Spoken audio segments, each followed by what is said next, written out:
রাধে রাধে, জয় শ্রীকৃষ্ণ। আগামী 19শে বৈশাখ 1433 বঙ্গাব্দ, ইংরেজি 1 মে 2026 শুক্রবার পবিত্র বুদ্ধ পূর্ণিমা। বৈশাখ মাসের অন্যতম একটি শুভ দিন।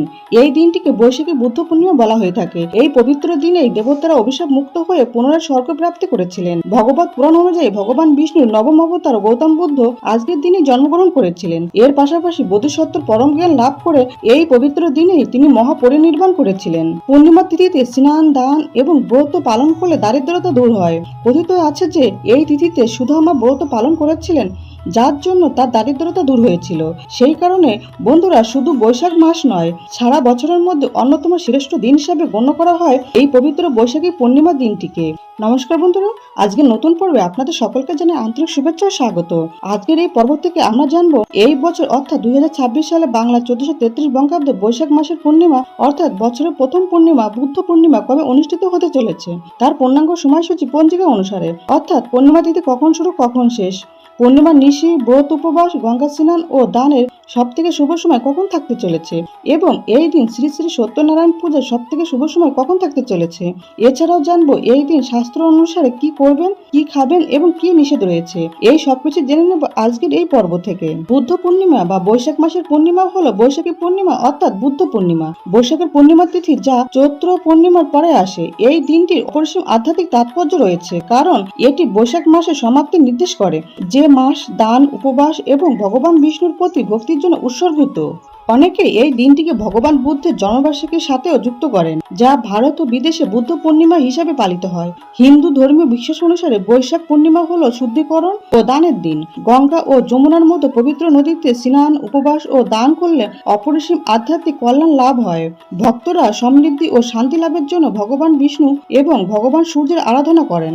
বৌদ্ধদের জন্য এই দিনটি ভগবান গৌতম বুদ্ধের জন্ম, বোধিলাভ ও মহাপরিনির্বাণকে স্মরণ করে। বৈশাখ মাসের পূর্ণিমার এই পবিত্র দিনে দান এবং পূজা অবশ্যই করুন। এই দিন ঐশ্বরিক আশীর্বাদ পেতে শ্রী শ্রী সত্যনারায়ণ পূজা বা রুদ্রাভিষেক করুন। ব্রাহ্মণ ও দরিদ্রদের মধ্যে খাদ্য, বস্ত্র ও দান বিতরণ করুন। বৈশাখী পূর্ণিমা বা বুদ্ধ পূর্ণিমার দিন দান করা অত্যন্ত পুণ্যদায়ক বলে বিশ্বাস করা হয়। শাস্ত্র অনুসারে এই দিন পবিত্র নদীতে স্নান করুন। মনে করা হয় এই দিন কোনো পবিত্র নদীতে বা বাড়িতে স্নানের জলে গঙ্গা জল মিশিয়ে স্নান করলে বিশেষ পুণ্য লাভ হয়। বৈশাখী পূর্ণিমায় লক্ষ্মী এবং ভগবান বিষ্ণুর পূজা করুন। এই বৈশাখী পূর্ণিমার দিন মা লক্ষ্মীকে 22 ভোগ নিবেদন করলে তিনি খুবই সন্তুষ্ট হন। এই তিথিতে ব্রাহ্মণকে কালো তিল দান করলে বহু সমস্যা থেকে মুক্ত হওয়া যায়। বলা হয়ে থাকে যে এই পবিত্র বৈশাখী পূর্ণিমার দিনে কোনো ব্যক্তি যদি ব্রত, উপবাস, পূজা এবং গঙ্গা স্নান এবং দান করে থাকেন, তাহলে সেই কাজ শুধুমাত্র লক্ষ্মী দেবীকে সন্তুষ্ট করে না, সকল দেবতাগণ এই কাজে প্রসন্ন হয়ে থাকেন। এমনকি স্বয়ং যমরাজ নিজে বলেছেন যে গৃহস্থ বাড়িতে এই পবিত্র দিনে শুভ কাজ করা হয়, সেখানে কোনো অকাল মৃত্যু প্রবেশ করতে পারে না। তাই এই পবিত্র দিনে অনেকের বাড়িতে সত্যনারায়ণ পূজা করে থাকেন। এই পবিত্র দিনে অশ্বত্থ গাছের নিচে প্রদীপ অর্পণ করে ভগবান বিষ্ণুকে স্মরণ করলে তা খুব শুভ ফল প্রদান করে। এই পবিত্র দিনে শ্রী শ্রী সত্যনারায়ণের ব্রত ও উপবাস পালন করা হয়, অত্যন্ত পুণ্যদায়ক ফল দেয়। এই পবিত্র দিনে রাতে চন্দ্রোদয়ের পর চন্দ্রদেবকে অর্ঘ্য দেওয়া শুভ বলে মানা হয়। বৈশাখ মাসে নিয়মিত তুলসী গাছে জল দেওয়া এবং সন্ধ্যায় প্রদীপ জ্বালানো অত্যন্ত ফলপ্রদায়ক। বন্ধুরা, বৈশাখী পূর্ণিমা দিন কোন রকম আমিষ খাবার যেমন মাছ, মাংস, ডিম, মুসুরির ডাল ইত্যাদি তামসিক আহার খাওয়া থেকে এড়িয়ে চলুন এবং ঘরোয়া নিরামিষ আহার গ্রহণ করুন। উপবাস পালনের সময় খাবারে ফলমূল, মিষ্টি, পায়েস ইত্যাদি খেতে পারেন। বন্ধুরা, শাস্ত্র অনুসারে এই দিন কালো পোশাক ও কালো জিনিস, পূজা বা কোনো শুভ কাজে কালো পোশাক পরিধান করবেন না। এছাড়া এই দিন দরিদ্র ব্যক্তিদের কালো রঙের কোনো জিনিস দান করা থেকে বিরত থাকুন। কালো জিনিস দান করাকে অশুভ বলে মানা হয়। বন্ধুরা, বুদ্ধ পূর্ণিমার দিন কোনো প্রকার নেশা জাতীয় কোনো খাবার এই দিন গ্রহণ না করাই ভালো। বন্ধুরা, এখন আমরা জেনে নেব বৈশাখ মাসের পূর্ণিমা অর্থাৎ বুদ্ধ পূর্ণিমার পূর্ণাঙ্গ সময়সূচি পঞ্জিকা অনুসারে। পূর্ণিমা তিথি কখন শুরু কখন শেষ, পূর্ণিমার নিশি, ব্রত, উপবাস, এই দিন গঙ্গা স্নান এবং দানের সব থেকে শুভ সময় কখন থাকতে চলেছে। এছাড়াও জেনে নেব এই বুদ্ধ পূর্ণিমা বা বৈশাখী পূর্ণিমার দিন শ্রী শ্রী সত্যনারায়ণ পূজার সব থেকে শুভ সময় কখন থাকতে চলেছে এবং অমৃত যুগের সময়সূচি। এই বছর অর্থাৎ 2026 সালে 1433 বঙ্গাব্দে শ্রী শ্রী বুদ্ধ পূর্ণিমা বা বৈশাখী পূর্ণিমা পালিত হবে 1 মে 2026 বাংলার 17 বৈশাখ 1433 বঙ্গাব্দ শুক্রবার। এটি বৈশাখ মাসের শুক্লপক্ষের পূর্ণিমা তিথি অর্থাৎ বৈশাখী পূর্ণিমা। পূর্ণিমা তিথি আরম্ভ হবে 30 এপ্রিল 2026 বাংলার 16 বৈশাখ 1433 বঙ্গাব্দ বৃহস্পতিবার রাত 8:30 থেকে এবং পূর্ণিমা তিথি সমাপ্ত হবে 1 মে 2026 বাংলার 17 বৈশাখ 1433 বঙ্গাব্দ শুক্রবার রাত 9:39 বৈশাখী পূর্ণিমা নিশি পালিত হবে এই দিনই অর্থাৎ 30শে এপ্রিল 2026 বাংলার 16ই বৈশাখ 1433 বঙ্গাব্দ বৃহস্পতিবার। শ্রী শ্রী বুদ্ধ পূর্ণিমা বা বৈশাখী পূর্ণিমার ব্রত উপবাস পালিত হবে 1 মে 2026 বাংলার 17ই বৈশাখ 1433 বঙ্গাব্দ শুক্রবার।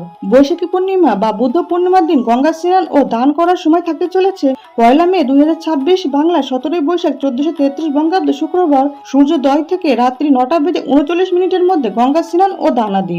তবে গঙ্গা স্নান ও দান করার জন্য সব থেকে শুভ সময় থাকতে চলেছে এই দিন সকাল 7:52 মধ্যে। এই দিন শ্রী শ্রী সত্যনারায়ণ পূজা সব থেকে শুভ সময় থাকতে চলেছে 1 মে 2026 বাংলার 17ই বৈশাখ 1433 বঙ্গাব্দ শুক্রবার সন্ধ্যা 6টা থেকে রাত্রি 7:36 মধ্যে শ্রী শ্রী সত্যনারায়ণ ব্রত।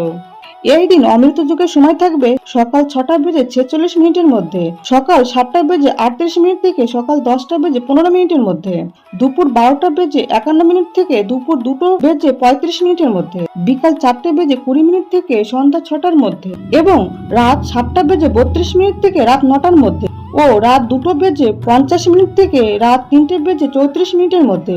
এই দিন মহেন্দ্র যোগ থাকবে রাত 10:27 থেকে রাত 11:11 মধ্যে এবং রাত 3:34 থেকে রাত 5:09 মধ্যে। কথিত আছে এই ব্রত যিনি পালন করেন তার গৃহে কখনো ধনের অভাব হয় না, অকাল মৃত্যু জনিত ভয় সেই গৃহে কখনো প্রবেশ করতে পারে না, পরিবারের সমৃদ্ধি ও সন্তান সুখ লাভের সৌভাগ্য লাভ হয় এবং সর্বোপরি এই ব্রত মনের সকল ইচ্ছাকে পূরণ করে। বন্ধুরা, এবার আমি বলবো বৈশাখী পূর্ণিমার দিন কোন কাজগুলি করলে তা অত্যন্ত শুভ ফল প্রদান করে। প্রথমত, এই দিন যদি সম্ভব হয় তাহলে মা লক্ষ্মীকে 11টি হলুদ কড়ি নিবেদন করুন। পরের দিন সেই কড়িগুলোকে লাল রঙের কাপড়ে বেঁধে একটি লকারে রেখে দিন। এই উপায়ে আর্থিক সমস্যা থেকে মুক্তি পাওয়া যায়। দেবী লক্ষ্মী এই কাজে অত্যন্ত প্রসন্ন হন এবং গৃহস্থ বাড়িতে ধনসম্পদের কোনো অভাব দেখা যায় না। যদি সম্ভব হয় তাহলে এই পবিত্র দিনে মা লক্ষ্মীর উদ্দেশ্যে পায়েস ভোগ নিবেদন করুন। পুজোর পর পরিবারের সমস্ত সদস্যের মধ্যে এই প্রসাদ বিতরণ করুন।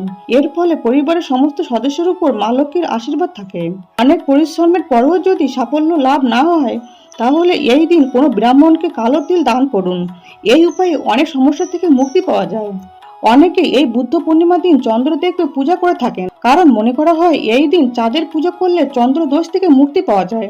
এই পবিত্র দিনে যদি সম্ভব হয় গৌতম বুদ্ধের মূর্তি বাড়িতে আনুন। বাস্তুশাস্ত্র অনুযায়ী গৌতম বুদ্ধকে সমৃদ্ধি ও আনন্দের সূচক বলে মনে করা হয়। বাড়িতে গৌতম বুদ্ধের মূর্তি আনলে নেতিবাচক শক্তির প্রভাব দূর হয়ে যায়। আর এই দিনে কোনো দুস্থ বা গরিব ব্যক্তিকে আপনার সামর্থ্য অনুযায়ী কিছু অন্ন বা অর্থ দান করে সাহায্য করবেন। এই পবিত্র দিনে অনেকের বাড়িতে সত্যনারায়ণ পূজা করে থাকেন। এই পবিত্র দিনে সত্যনারায়ণের পূজা করা অত্যন্ত শুভ ফলদায়ী বলে বিবেচিত হয়। বন্ধুরা, আশা করি ভিডিওটি আপনাদের সামান্য হলেও উপকারে আসবে। ভগবান কৃষ্ণ, ভগবান বুদ্ধ ও মা লক্ষ্মীর কৃপায় আপনারা সবাই ভালো থাকুন, সুস্থ থাকুন এই প্রার্থনা করি। আজকের ভিডিওটি আজ এই পর্যন্ত। সবাই খুব ভালো থাকবেন, সুস্থ থাকবেন। দেখা হচ্ছে আগামী পর্বে। জয় শ্রীকৃষ্ণ, জয় ভগবান বুদ্ধ, জয় মা লক্ষ্মী। রাধে রাধে।